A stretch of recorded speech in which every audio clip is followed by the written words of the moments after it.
She was stunning. She was literally maybe the most beautiful woman I've ever seen in all of my life, in all my days, ever. Do you know what I mean?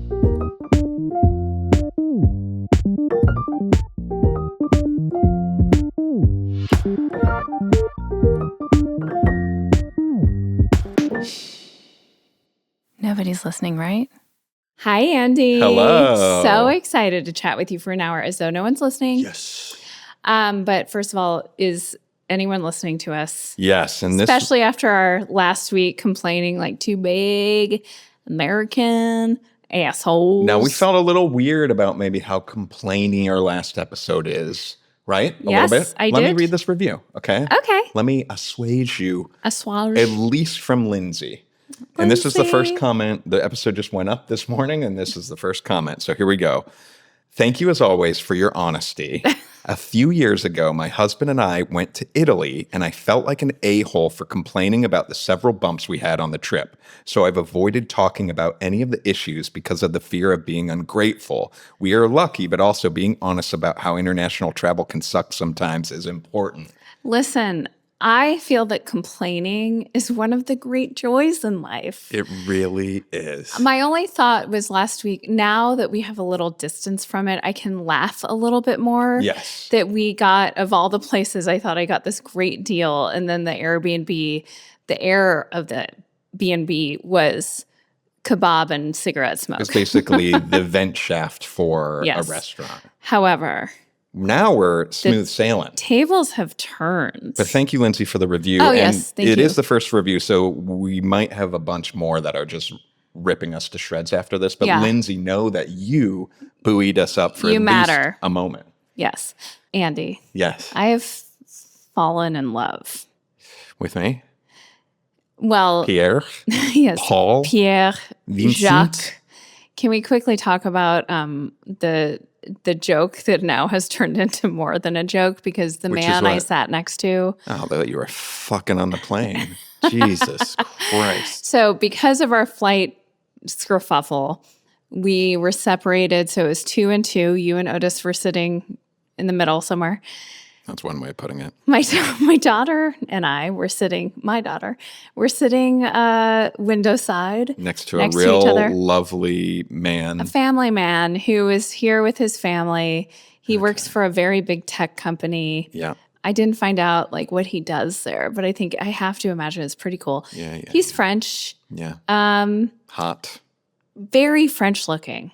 But also sort of a French version of me, wouldn't you say? Yes. So I knew when I eyeballed from across the plane, I knew you were just loving it. He was very nice, but not too nice because I don't like too much chit chat, Yeah.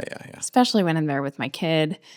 Anyway, I admired how he handled the flight. This is something he does a lot. He didn't try to sleep too soon. He stayed up. He watched a few movies, whatever. Okay, who cares? He also he ordered wine when Okay. dinner came, which by the way, did I tell you this?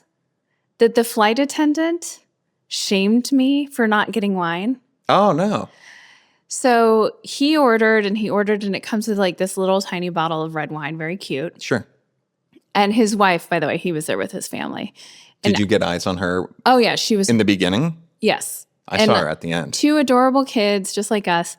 She was stunning. She was literally maybe the most beautiful woman I've ever seen in all of my life, in all my days, ever. Do you know what I mean? Like really fucking hot. She was beautiful, and it all made lots of sense. Mm-hmm. Anyway, he ordered wine, and then this flight attendant asked me what I wanted, and she said, "Do you want wine or champagne?" And I was like, "No, just water." And she goes, "Vraiment?" Or something like that. Really? And then I was I looked at his, and I was like, "Okay, champagne." Wow. So- That's fucked up. peer What if pressure. you were an alcoholic and you were on the wagon or something and, And she Teddy's just threw you off? "Mommy." Anyway, so our temporary daddy during that trip was very wonderful. Your French daddy. But so that's been kind of a joke going on. But then you had a flirtation this morning with a woman here. Oh, yeah. And it sent me into a bit of a tailspin. Yeah, I would say in general, I'm feeling like the women here are really drawn to me just across the board. Do you know what I mean?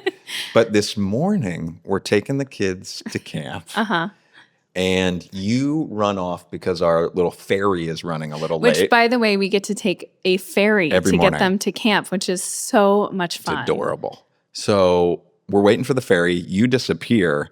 And all of a sudden, this woman comes up, very, very, very, very attractive lady comes up. Okay, calm down. Jesus. But she was. All the women here, what the fuck? Pretty, yeah. They're Nice all looking like ladies. real good looking. Sure.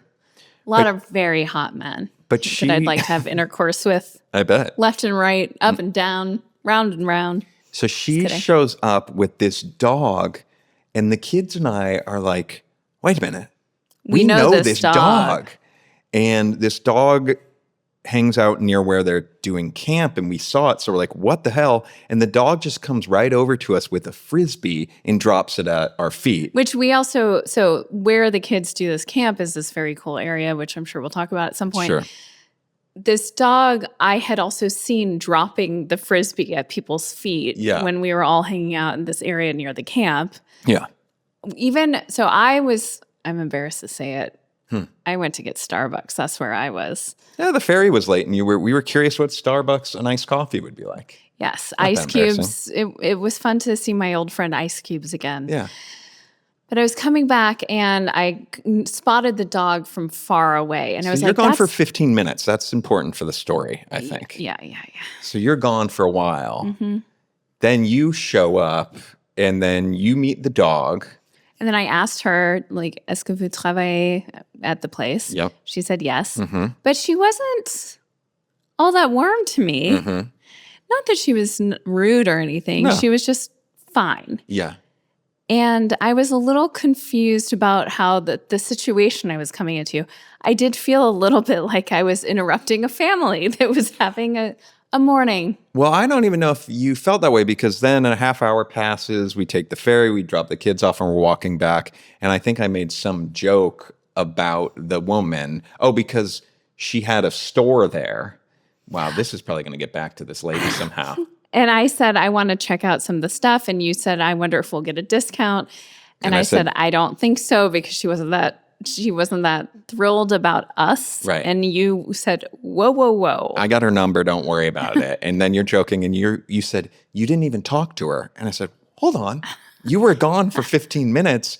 I was talking to her for most of that time. And then you showed up, and then your heart, I think, started pounding, because you're like, wait, then I showed up, and Andy's not talking to her, and she's not that I know, warm it to did me. feel like you guys had some sort of special connection, that you were like, oh God, my wife's here now.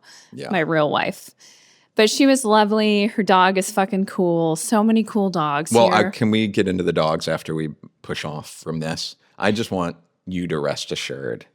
There was no chemistry. It was just polite talk. But you said, you're just saying that because you think it's going to get back to her. No, there wasn't. I'm being serious. You said there she was seemed no disappointed chemistry. when I showed up, and I said, was fucking because with she you. thought that you could do better than me. No, because she found out she thought, this is what she thought. You were a cool single dad. She goes, wow, there's an American dad here.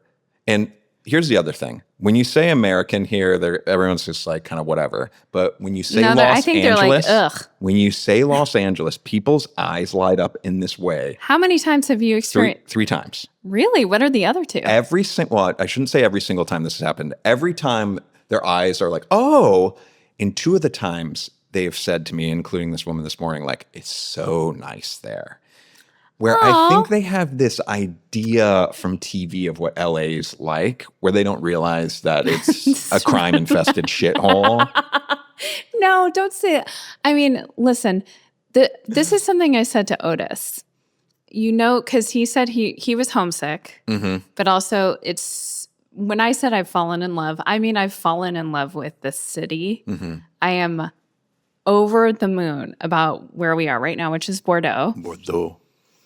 Otis said he was feeling homesick, but also he's commenting on how beautiful the architecture is and all of this stuff. And I said, that's when you know life, you're living life the best way you can is when you go home, you're so happy to be home. And then you miss like the traveling place. And when you travel, you miss your home place. Oh, that's a nice way of looking at it. I like that. And I really feel that way especially when the kids were little, Yeah. I felt that I had hit I've hit the jackpot in life in so many ways. Mm-hmm. But going to work, I like couldn't wait to go to work Yeah. after the weekend because you're like, I love what I do, And then also at the end of the work week, I couldn't wait to be with my family for the weekend. Great. That's when you've kind of like found the sweet spot. Okay. Where you miss the thing that you're not doing. So every time the turnover happens, it's joyous. Mm-hmm. But anyway, how did I get there? Oh, Anyways, I want to hear LA. So anyways, no, I just think it's interesting that people here have this idea of LA. And what's also interesting is you were texting me a photo of this like fun LA shirt that you saw when we dropped the kids off at the camp. That is this huge coffee shop this morning. I saw a guy with a Lakers hat on who was clearly not an LA guy. Like there's this reverence also for New York. You see a ton of people with New York hats on, like everywhere. But it's just interesting that there's that reverence. So who were the other people you mentioned LA to? And they were like, oh. One was at a boulangerie. Who are all these bitches you're talking to at boulangeries? And then I think another one was at the like place where we got Teddy's pads for skateboarding. Oh, cool. That woman as well. Woman. Well, all women. Yeah. Okay. All women. Anyhow, I don't want to get it twisted. There was no vibe between this woman. I was just messing with you. I just wanted you to think that there was a vibe. That's always fun. I like you to be on your toes. I love to be on my toes. Yeah. It adds a little spice to life thinking, you take for granted what you have. And then you think one like ill-advised Starbucks trip while we're waiting for the ferry could have changed everything. Life can change in an instant. I guess life can happen in an instant. It's a better way of saying it. Now, this is what I want to talk to you about. Oh. You're, as we found out last week, you're a nomadic whore. And you're usually sort of a dog whore, if you will. Mm-hmm. But I feel like the dog whore this trip. Okay. That's like Andy, that's a really hard turn of phrase to carry forward. Okay. Well, that was it. I just want to say right now, I personally am against bestiality. Ew. What the fuck are you talking about? That's not what I'm talking. Dog whore. That means I love dogs a lot. Okay. You sure do. You're usually the one that's yapping on about dogs and, I like dogs my God, so much, but I'm allergic to them, but I like them, but I'm allergic. I saw the cutest puppy today. Yes, you did. Okay. Let me start the dogs. Okay, sorry. Gosh.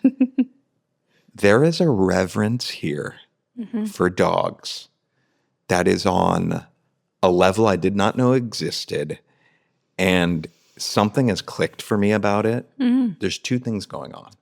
One, they are just cool, the coolest dogs I've ever seen in my life in France. They all have so much character and style and pizzazz. They smoke a lot. They all smoke, they all party, but they also can all hold themselves in a crowd. Now, they're also 80% off leash, especially where we are. Now, I know. If you've listened to our show over the years, you know that we both have a real hard time with dogs off leash here. In life, off leash. We have a big, hard problem with it. It's very bad in general, but it's amazing what being in a different culture, like the grace it has afforded me to have with literally anything that annoys me, or I shouldn't even say annoys me because it does not, that would annoy me at home. Mm-hmm. I'm like, oh, that's just the charming French being French. But there's a difference with these dogs. They are well behaved. They can handle it. And I figured out why. Oh, did you? There is such a reverence. The owners of these dogs and the people of France, they treat the dogs like people. So now when I see a dog on leash, I almost want to go up to the owner and be like, you got to take the dog off the leash. This is a little person that you have with you. How could you ever put it on a leash? Wait. But since they treat them with such respect, the dogs feel that and they just hold their own. Do you ever see them getting in a fight or running at each other or anything? There will be other dogs walking around. They don't care about each other. They're not don't even running up to notice us. humans. They don't notice humans. They're just living in the world like people. Okay, so Andy, this is a slippery slope though, because in LA, those fucking pieces of shit Oh, it's a whole different who thing are though. out there, and I mean, we have discussed like the unshod community probably has a lot of crossover with these people. Me, it's more like this Silver Lake hipster, which we tried to be for many years, but like it's that like demographic of you're either 27 to like 38 and And like you think, my dog's not gonna have a leash and you like think that the dog's like living in a field or something, but no, you're in a very urban metropolis and your dog is not well behaved. I know that because the type of person who has their dog off leash, who thinks like that, is the last type of person I trust to train your dog. But I also want to say Bordeaux is a very walkable. I've never been in a more walkable city. It is incredible. I was scared in Paris of the traffic and stuff. Here, it all makes perfect sense to me. There are streets that cars literally can't go down. And so you're just walking around, lots of bikes. a lot of bikes. So it feels, even though it is urban, and the dogs are walking in a straight line either in front of or behind their owner, it is so wild. It is so And the dogs wild. are fucking cool. And it makes me really regret having these allergies. But think about, our most recent dog that we've had, R.I.P. Ruby. Okay. Can you imagine Ruby here and like how disgusted the dogs and people of France would be with Ruby? Ruby is the best dog ever, but I just mean as far as like holding her own in a city and just being able to chill. No. Ruby was so American and couldn't hang. Ruby wasn't a person. She was a spunky, feisty little dog. Well, we had indoctrinated her also into American dog culture. And also, can I just say, Ruby was an incredible agility dog. So she had a natural, now we fell off the agility train, but we dipped our toes in those waters. And I really do think had we gone all in, which we talked about maybe doing that, like becoming the people who are going to. We dipped our toe and saw the world. It wasn't for us. It wasn't for us. Yeah. I wish the people had been cooler. Don't say that. Okay. Why do you have to shit on the people? I feel like that was a big reason why we didn't get into it. Maybe for you. It's always the people. It's always so judgy with Remember one of the teachers, she was going through a bad divorce, seemed to be like taking it out on it. We were hearing every detail during the class. But anyway, She was, I believe, going through a bad divorce and like her kid got bit by one of the dogs. And I think the husband was trying to use that in like a thing. And what she asked us, like, if anyone asks, like, can you not bring up the dog bite? And it's like, oof. It's complicated times for you, isn't it? Yeah. Dog lady. Yeah, you can see him in court going, her life is dog agility. And she exposed my kids. Anyway. Should we shout her out? It's pretty good service. Listen, Ruby being in dog agility also is so American. Like, she was there to compete. She crushed it. Oh, I can't imagine a French dog competing. Why would they, like, you're making me compete? Unless the dog decides to do that. Right. The dog would tell you. But it's like the go, go, go, achieve, achieve, achieve of American culture dogs. Yeah.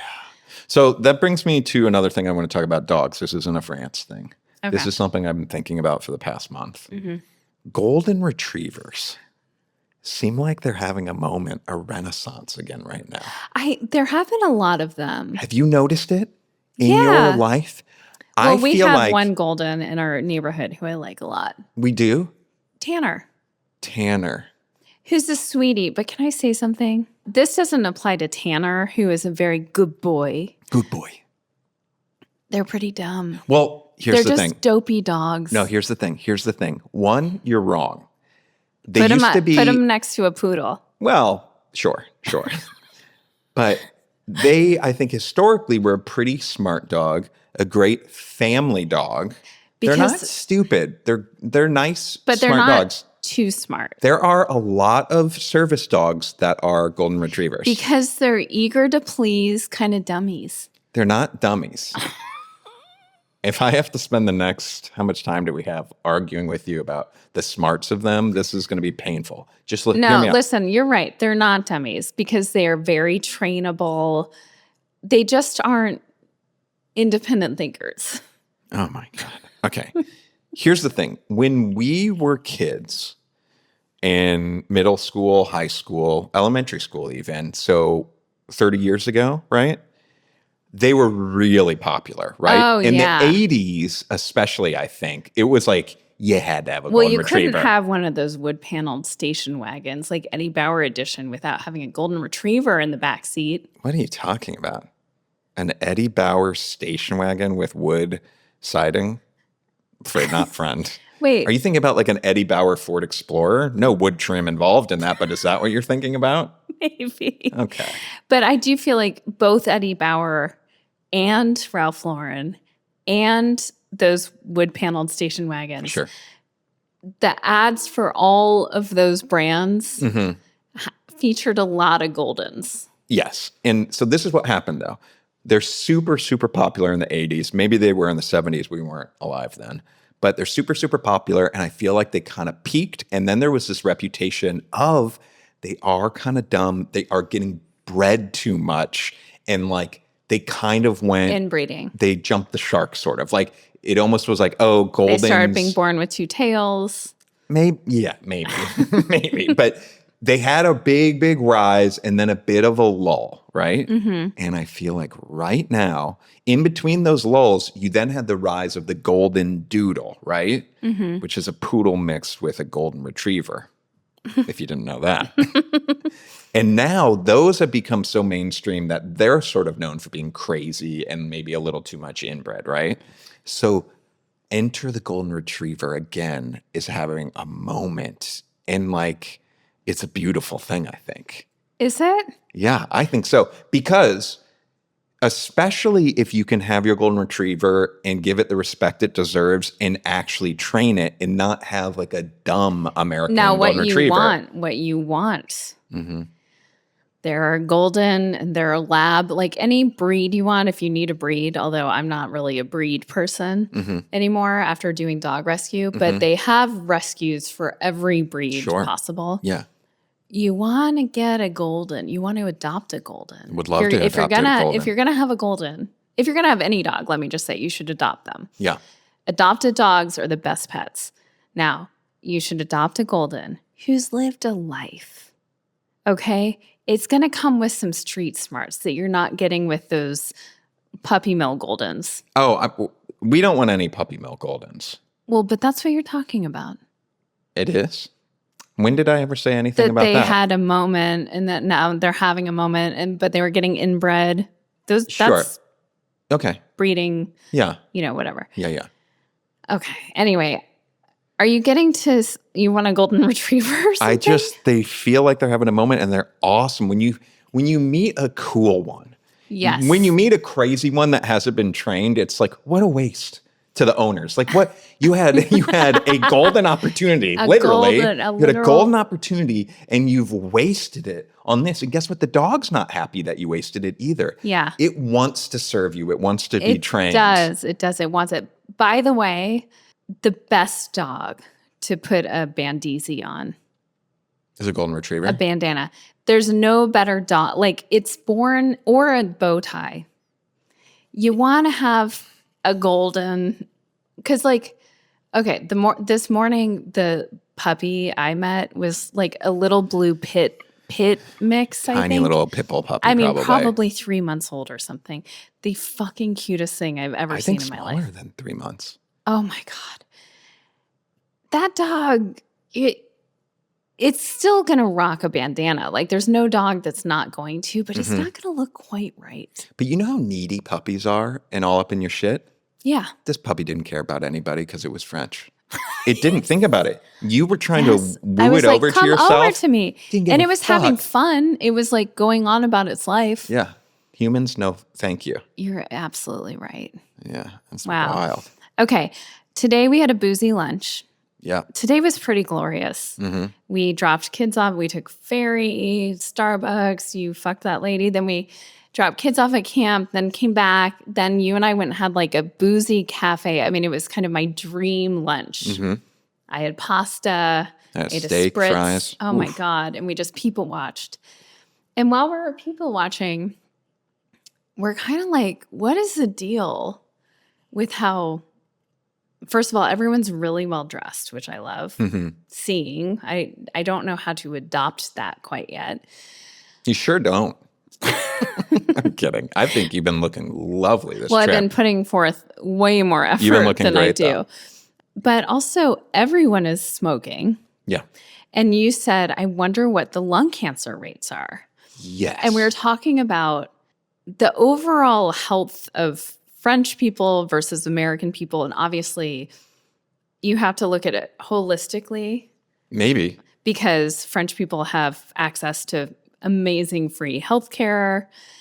You're typically, I think, if you're living in a French city, you're walking around a ton. You're socializing more because they really love a lunch out. Everyone is having lunch out. There's so many cafes here that it's like, how can all these cafes stay in business? But then during lunch, they are all packed because everyone goes and has a big lunch together. Yeah. And then it's also like, we heard the portions were going to be small. They're massive. Yeah. I've yet to be able to finish a meal here. And it looks like everyone else is finishing. That's the thing. And they're all having a drink at lunch. Did you see the guys like next to us? They both got the steak and fries like I did. And both of their plates like completely clean. And the amount of fries seems absurd. Yes. For one person to eat, I was expected, and I love fries. And all the food, I mean, I think that there's the idea like French people are eating pastries every day. And in real life, that's not true. They're having like baguette for breakfast. Pastries are like a weekend thing.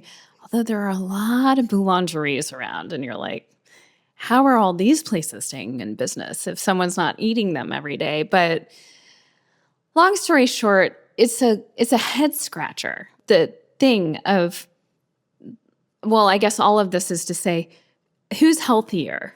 Okay. And your question was, what lung cancer rates? Because between surely, America and France, I'm very curious the lung cancer rates. Okay. More recently, because I would assume that now way less Americans smoke. Okay, so the lung cancer rates, do you want to guess which countries first? I think I would go like Russia for some reason. Okay, so Hungary at 47.6 per 100,000. Okay. New Caledonia, which is a new country to me. Where is that? I don't know. Okay, they must smoke there though. China. Okay. Which makes sense to me. Yeah. Serbia. Sure. French Polynesia. Interesting. Small, very small. Very small, but also French culture. Okay, yeah. North Korea, Turkey, Croatia, Montenegro, Poland. So a lot of Eastern European countries. Yeah. And then after Bosnia and Herzegovina, vagina, France. What's their out of 100,000? So theirs is 35.9, whereas the United States is 31.9. Okay, so this is a place where we are doing better. Okay. I am really curious because I feel like we moved to LA. We moved from New York. Mm-hmm. There were still quite a few people smoking there when we left. When we first moved to New York, it was you could smoke anywhere. Well, you and I were both smoking. And you could smoke anywhere. And when we bumped into each other, we both had cigarettes in our hands. Mm-hmm. What a beautiful love story. Mm-hmm.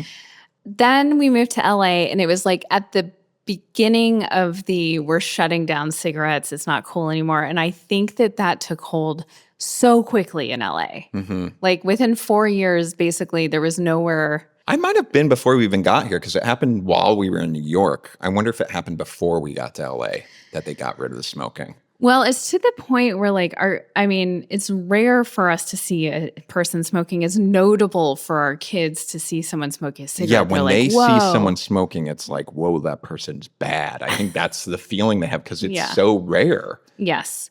So I kind of thought, I don't know, in a liberal, forward-thinking culture like France, mm-hmm. I feel like we talked about this last week. I'm just really surprised at how, especially with young people. Yeah. And then also, the older ladies are all vaping. I would love to get to the bottom of that. They're not smoking cigarettes. They're vaping. Maybe if we have a French listener, they can break it down for us. Yeah, I'd love to know. Hit us with a comment because it is perplexing. Okay. I definitely want to tell you something. So Yeah. we mentioned this last week, but didn't really get into it. You have started taking videos here with this cool little camera you got. Oh, we've talked about it on the pod many times. You mean the Osmo Pocket 3? Yes. And The one I went to, where did I go to? Costco, whatever. But Costco in like a real shitty California town. What do they call that? It starts with a B. It's like the shittiest town in America. This is, well, now I feel a lot of pressure not to say the wrong. Do you know what I'm saying? Bakersfield. Oh, Bakersfield. It gets a bad rap. I had a lovely time there, but I think Bakersfield gets a bad rap. Is it Bakersfield or is it San Bernardino that has the most pedophiles per capita? That'd be San Bernardino, I believe, yeah. What a place to be.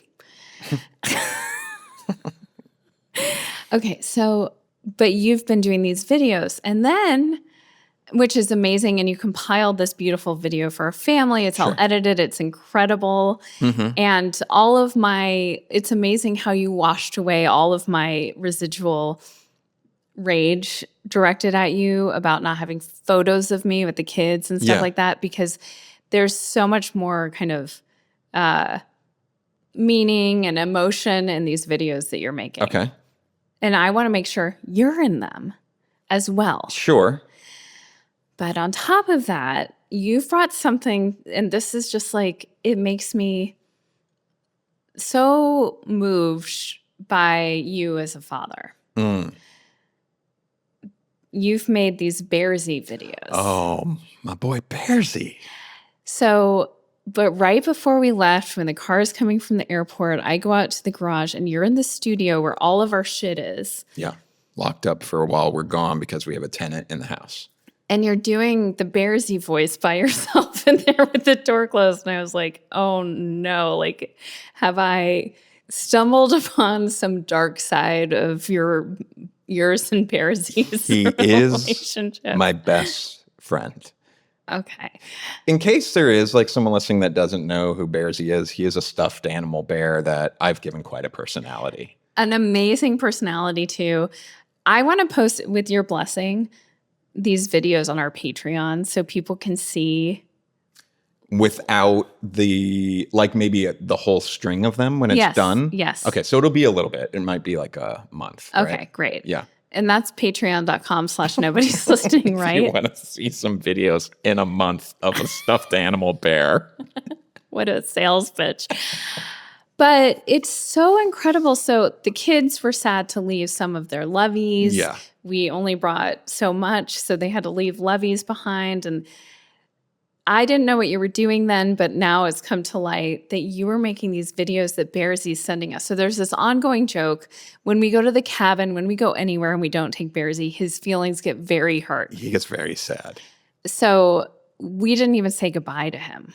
Right, which was a big mistake. And the kids even pointed out, like, days into this trip, oh no, we never said goodbye to Bearsy. And you must have been so excited. I was thrilled. Because you made these videos that he's then been sending us. And you're kind of guiding the conversation around Our them. responses a little bit. Yes. Just ever so slightly. Really only in the beginning, I think, because then it just starts, it's going to become more about his life and his going-ons. Okay. I think there's going to be less of us having to like really, I don't really remember, but I made, I think 13 or 14 videos. You did? Yeah. In that time? Yeah. Before we left? Yeah.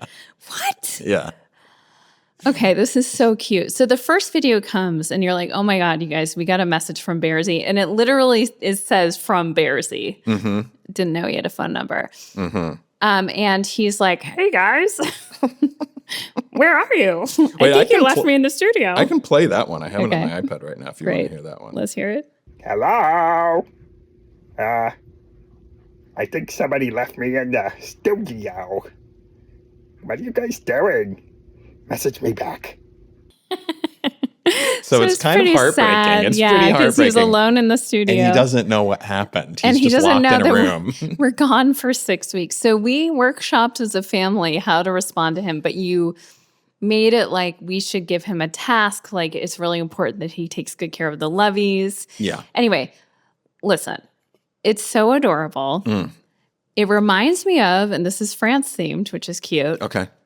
when the kids were teeny tiny and we were ready to take away their pacifiers, they had this gorilla stuffy. Did you just see it? Because I found it recently. No. It's up in the closet. I just left it there because we put a couple boxes up in the closet when we were cleaning the house, getting it ready for the tenant. Oh, It's up there. wow. Yes, it's a little gorilla. Do you remember its name? I don't. But what this gorilla basically was coming to stay with us as like an exchange student program type thing. Mm-hmm. He was from France. Was he? And he or she had baby gorillas back in France that it was going back to visit, Yeah. and they needed their pacifiers. And so our kids, in part of like, it's time to give up the pacifier, you then made these little videos of the gorilla in France with, giving the pacifiers to the baby. It was so cute and it was so effective. It made our kids feel good. Mm-hmm. I don't know if I made a video. I think it was more we really drove home that stuffed You animal sent pictures. had to leave. Oh, yeah. There were from once they pictures. got there, right? Yes. But yeah, they had to leave and take the pacifiers with them. Anyway, you're such a good dad. Oh, thanks. That's sweet. These little things are so magical, and I hope they will look back on this and remember. And if they don't, I will remind them.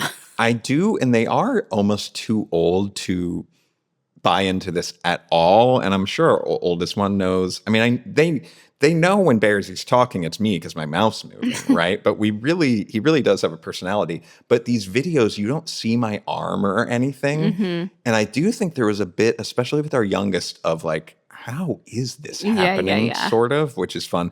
Do you think when they're old, okay, and this is the only problem of me doing these videos and stuff is like figuring out how to like really keep them in a way that they can see them later in life. You know, a photo that you print out, you can hold it sort of.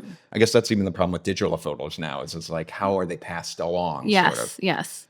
But let's say they see this when they're 30, let's say. Will it be touching to them or will it be like, what the fuck? My dad was doing that? Or do you think it'll be... No, that's what I'm saying. It's going to be so touching. No, you do need to, as you just said, they're getting a little old for it. Your passion for Bearsy stuff has only grown over the years, and it's led to wonderful things like this. But at some point, like now that I feel like it's now becoming your thing. He's my best friend. So is it weird that I really do feel a kinship with him? No, because he's kind of sick. He's a part of you. It's just it's me saying I feel a kinship with this other part of myself, I guess. Which I think is good. That's okay? Yes, I think self-love is... Let's just call it a form of self-love. Yes. I want to be friends with this part of and myself. And it's therapeutic, and it's a way for you to express yourself. But he gets angry sometimes. He has a dark side, too. He does. A little bit of rage. But sometimes, like, when you take it too seriously, that's when it starts to become a little, and I'll let you know as we move forward. I love the idea that we're in couples therapy, and you're like, I don't even know how to explain this. It was fine for years and years and years. It really was a fun family tradition, but now, like, he won't stop with this bear, and it's driving me nuts. Yeah. Yeah. Yeah. But I love it. I think it's so sweet, and it just speaks to what an amazing dad you are. That's very sweet. Also, do you want to talk about ghosts? In which way talk about ghosts? Okay. Because you told me today at our boozy lunch that when we were at the Smoke Airbnb, you were just trying to go to sleep and had podcasts in, and then they were talking about ghosts, and you were like, oh my God. Because I've had the same thought. When you're staying in a city that like started in the 1300s, they gotta be everywhere. They gotta be everywhere. Or are they not? Or is it old news here? And I even wonder, we talked about this on the Patreon episode, but this place shakes. Oh yeah, the apartment. Like an earthquake happens every once in a while, multiple times a day. Yeah, it's not every once in a while. It's at least once an hour, it seems like. Not at any fixed rate. It seems random. We think maybe it has to do with buses outside or something, but that seems weird. But literally the whole Airbnb starts to shake and it feels like an earthquake. I wonder if there are any architects listening, like, It might be, so it's been renovated, this building that we're Sure. in. Yeah. If there's like retrofitting happening where the building was like put on rollers. I mean, it's an old one of those real old French buildings. Oh, it just happened right now. It's happening. But you just heard, you can hear the car. But I just don't know how a car outside could make the whole building shake. Anyway, it's alarming, especially coming from LA where we feel earthquakes. So I'm now used to it, but at first I was like, my heart would pound every single time. I have had the thought, like, also, like, is there some weird portal under us? Not necessarily ghosts, but like a portal to like a doomy, like devilly dimension or something. Like, whoa, scary. Like, why is it shaking? You know? Have you had a ghost thing with it? I did think, like, is there some sort of, is there a spirit here? I don't think this place is haunted. I feel like we would have known. I haven't gotten a haunted vibe. Yeah. But man, if these walls could talk, the stuff these walls have seen. And out there, those rooftops. Yeah, these kind of places, and I guess this happens all over Europe, but like all the beheadings, all the wars, all the like, venereal diseases that killed people. How many ghosts per capita? That's the list you should be looking at. Okay, here, hold this. Okay. You need 2 hands to do that? What country has the most ghosts? Maybe we simplify it. If I was to guess what country had the most ghosts, I would definitely say Hungary. Was that top of the list for the smoking? Is that the only reason I'm saying that? Yeah. I'm going to stick with that. They got the most lung cancer and the most ghosts. Okay. Now, listen, I think that we have to take a few things into consideration here. That the occult might not be real? Just that I don't even know what that means. There are different answers here. Okay. And I think a lot of it is linked to the culture of believing in ghosts or not. Okay. A lot of European countries, I think, are very Catholic oriented. Okay. They would probably not be quick to jump on the ghost bandwagon. Okay. One answer here I'm seeing is Peru has a long history of witchcraft, paranormal hotspots. Mm-hmm. Another answer is Japan. Japan. But this, again, it gets to what you were just saying, sort of. It's like the lore and the stories that are told. Japan has some like pretty crazy folklore-y ghost type stories, for sure. Yes. Now, this came up for me also because we were watching something on some YouTube video about like a haunted home in Rhode Island. Oh, yeah. I don't know if you know this, but it took me back to my grandparents' home in Harrisville, Rhode Island, was literally on the same street as the house from The Conjuring, the real house that The Conjuring was based on. And what was the story of The Conjuring? Okay, so I looked it up. Yeah. And then I was really scared sleeping because I was like, that sounds scary. Here's a question for you, though, as we carry on into this. Do you believe in like paranormal activity? Yeah, I believe in ghosts. Okay. I feel like we're setting us up for a big I know, mistake. even saying this, it's What's the Conjuring story, though? I need to hold your mic. Deep in the quiet countryside of Harrisville, Rhode Island, stands a house with a history so chilling. It inspired one of the scariest horror movies of all time. So it was once home to the Perron family, who experienced years of relentless hauntings. This does remind me of the Eddie Murphy's Delirious, where he talks about how like white people stay in haunted houses. Yeah, the black family's He's like one thing episode, like, we're out, pack the bags, we're out of here. So the land where the Conjuring house stands was deeded in 1680. And before that, it was a different estate. And the house stands today just as it did in 1736. So Carolyn and Roger Perron lived in the home with their 5 daughters during the 1970s. right when my grandparents, Yeah, yeah. my grandparents lived there Yeah. then and had for many decades. Almost immediately, small but strange events started to happen.